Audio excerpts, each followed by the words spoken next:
मित्रों, इस्लाम ने मुस्लिमों को कुरान अल्लाह का कलाम है रटवाकर बहुत से निराधार दृढ़ विश्वासों के जाल में उलझा दिया है, जिसमें से एक यह है कि सभी बच्चे अल्लाह की देन होते हैं, यानी पूरी कायनात बनाने वाला और मुस्लिम गैर मुस्लिम दोनों को पैदा करने वाला अल्लाह है और इसीलिए केवल वही इबादत के लायक है।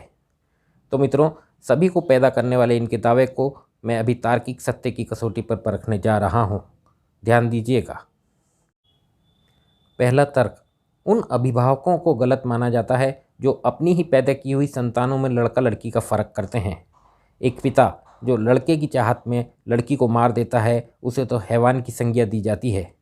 बस ऐसे ही मुस्लिमों द्वारा बताया गया सबका परम पिता अल्लाह मोमिनों से भरी दुनिया बनाने की चाहत में काफिरों को ख़त्म करने की मंशा कुरान में जाहिर कर चुका है, जिस पर मुस्लिमों का यह कहना है कि वह अल्लाह है, इसलिए वह सब कुछ कर सकता है। तो क्या एक पिता अपनी ही पैदाइश को मारकर ठीक कर रहा है? यानी अगर शैतान का काम भी अल्लाह ही करेगा तो फिर अल्लाह और शैतान में अंतर का आधार ही क्या रह जाएगा? मैं पहले भी कह चुका हूँ कि वो पिता ही क्या जो अपने बच्चों को आपस में लड़वाए, और वो परमात्मा ही क्या जो इंसानों को मोमिन काफिर में बांट कर लड़वाए। इससे तो लगता है कि अल्लाह किसी मनुष्य की सोच की उत्पत्ति है, क्योंकि अपना पराया देख बांटना या डांटना एक स्वार्थी मनुष्य का स्वभाव कहा जा सकता है, जबकि परमात्मा का स्वभाव होता है समानता का भाव। सूरज, चांद, हवा, पानी, अग्नि परमात्मा का एक अंश कहे जा सकते हैं, क्योंकि ये समानता का भाव रखते हैं। ये अल्लाह जैसे मोमिन काफिर नहीं करते। मतलब तो यह मान्यता भी थोती ही है कि ये सब अल्लाह द्वारा बनाए गए हैं, क्योंकि अल्लाह और कायनात दोनों की प्रकृति में कोई समानता, कोई तालमेल नहीं है। कुरान की सूरा अत तौबा की आयत 17 में लिखा है कि अच्छे काम करने वाले गैर मुस्लिमों को भी आग में जलाया जाएगा। तो इसी से यह साबित हो जाता है कि गैर मुस्लिम अल्लाह की स्वैच्छिक पैदाइश नहीं है, क्योंकि अपनी ही स्वैच्छिक पैदाइश के लिए ऐसे कुविचार खुद अल्लाह के कैसे हो सकते हैं। यानी किसी को गैर मुस्लिम घर में खुशी खुशी पैदा करने वाला भी अल्लाह, और फिर उसे गैर मुस्लिम का ताना देते हुए आग में जलाने की बात कहने वाला भी वही अल्लाह।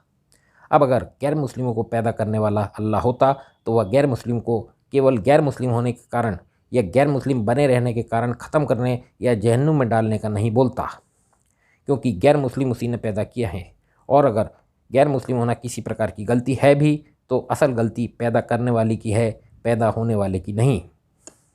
अब अगला तर्क, इस्लामिक मान्यता के अनुसार सबको पैदा करने वाला अल्लाह है। अगर यह सही है तो फिर कुरान में कन्वर्जन का कहने वाला खुद अल्लाह कैसे हो सकता है? क्योंकि तब तो अल्लाह की अपनी ही करनी और कथनी में फ़र्क हो गया, क्योंकि अल्लाह तो कुरान में अपनी ही काफिर पैदाइश पर लानत भेज रहा है, यानी अल्लाह अपने ही कर्म को कुकर्म की संज्ञा दे रहा है। ऐसे में अल्लाह द्वारा यह लानत गैर मुस्लिमों यानी काफिरों पर भेजना नहीं, बल्कि अपनी ही पैदाइश पर भेजना हुई, या कहें एक तरह से खुद को ही लानत भेजने जैसी हुई।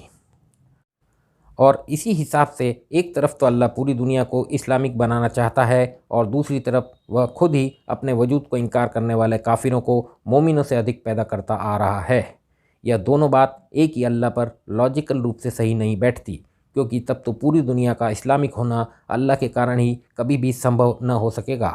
मुस्लिम आज नहीं तो कल पूरी तरह से लाचार हो जाएंगे। अब मुस्लिम तर्क देते हैं कि अपने पिता को पिता ना बोलते हुए पड़ोसी को पिता बोलोगे तो पिता को तो बुरा लगेगा ही। तो कितना बुरा लगेगा? क्या जान से मारने या मरवाने जितना बुरा लगेगा? क्या कोई सभ्य पिता को इतना बुरा लग सकता है? इसका मतलब तो इस्लाम अल्लाह को गैर मुस्लिमों का वह हैवान पिता बताना चाहता है जो गैर मुस्लिमों का सदैव बुरा चाहता है। अब आखिरी और सबसे महत्वपूर्ण तर्क, कि अल्लाह उस गर्भ को मारने का आदेश नहीं दे सकता जिसे वह खुद अपनी देन के रूप में धरती पर भेज रहा था। पर अल्लाह ने कुरान में ऐसा आदेश दिया है कि सभी काफिरों यानी इनकारियों को धरती से समाप्त कर दिया जाए। मतलब तो इसमें साफ रूप से एक गर्भवती काफिर महिला अपने गर्भस्थ शिशु के साथ शामिल हो गई। अब अगर वह शिशु अल्लाह की देन होता तो कुरान में गर्भवती काफिर महिला को मारने से साफ साफ मना किए जाने की कोई निषेधात्मक आयत जरूर होती, पर नहीं है। और इसीलिए इस्लामिक शासनकाल में गर्भवती हिंदू महिलाओं के जननांगों में तलवार डालकर गर्भ गिराए गए थे।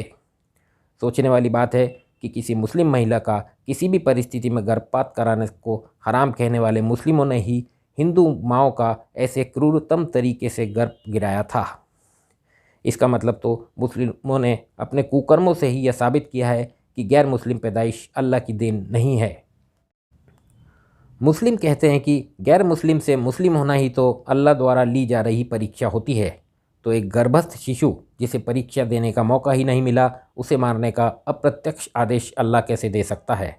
मेरा मतलब, इनकार करे बिना अल्लाह द्वारा भेजा गया गर्भ काफिर कैसे, और वो काफिर नहीं तो कुरान में उसकी माँ को मारने का, बल्कि एक तरह से उस गर्भ को ही मारने का आदेश कैसे? मान लें कि किसी गैर मुस्लिम महिला ने कलमा पढ़ने से इनकार कर दिया, पर उसकी कोख में पल रहे शिशु को तो कलमा पढ़ने या इनकार करने का मौका ही नहीं दिया गया, और यह मौका नहीं देने वाली असल जड़ तो खुद कुरान है। और फिर कहा यह जाता है कि कुरान अल्लाह का कलाम है, तो यह कैसे संभव है कि अल्लाह की देन को मारने वाला खुद अल्लाह ही हो?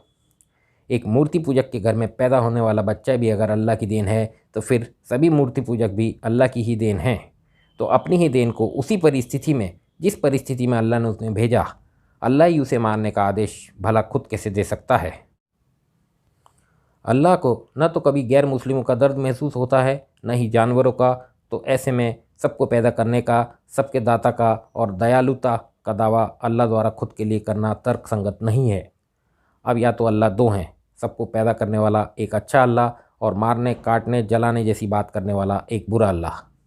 और यदि अल्लाह एक है तो उसमें परमात्मा के समानता, सहृदयता, दयालुता वाले गुण का अभाव मैंने अभी आपके सामने ला दिया। मित्रों, सबको पैदा करने वाला केवल वही माना जा सकता है जो सबको मिलकर रहने का बोले, सबका शुभ चिंतक हो, सबका रक्षक हो और सबको प्रगति की सही राह दिखाए। पर कुरान में तो कहीं भी नहीं लिखा है कि सब मोमिन काफिर मिलकर प्रेम से सगे भाई समान प्रगति करो। और इसी असमानता और बांटने के कृत्य के कारण या तो कुरान अल्लाह का कलाम नहीं है, या मुसलमान जिसका सजदा करते हैं वह अल्लाह नहीं है, या मुसलमान अल्लाह को जो मानते हैं अल्लाह वो नहीं है। मेरा मतलब, कुछ तो गड़बड़ है, कुछ तो गड़बड़ ज़रूर है। नमस्कार, जय हिंदू राष्ट्र।